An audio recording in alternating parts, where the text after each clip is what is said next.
కానీ ఈ దేశ ప్రధాని నరేంద్ర మోడీ గారికి ఒక స్వార్థం ఉంది.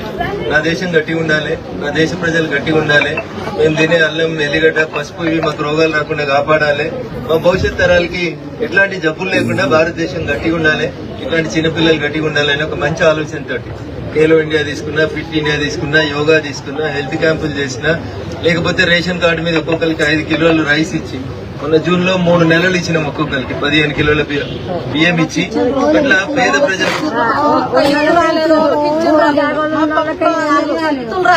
రేషన్ షాప్ కి పోతున్నాం. రేషన్ షాప్ పోయి మీకు ఎవరెవరికి 5 కిలోల చొప్పున 3 నెలల బియ్యం ఇచ్చారు, ఎవరికి వెళ్ళదు ఇప్పుడే చెక్ చేస్తాం. చెక్ చేయకపోతే డీలర్ ని సస్పెండ్ చేస్తాం. ఇచ్చారు కదా, ఎవరికైనా ఒకరికి రాకపోతే వాళ్ళకి కూడా న్యాయంగా వచ్చేదంటే ఇప్పిస్తాం. అవర్ రాలేదన్నది కాబట్టి పంచాయతీ స్టార్ట్ అయింది. వచ్చినాయంటే పంచాయతీ లేదు. డీలర్ కూడా మంచిగా పనిచేస్తున్నాడు, అర్థం చేసుకోవాలి. ఎవరికైనా ఒకరికి ఇద్దరికి ఏదైనా కారణం చేత రాకుంటే ఇప్పుడే నేను రేషన్ డీలర్ గారితో మాట్లాడి మీకు అందరికి ఖచ్చితంగా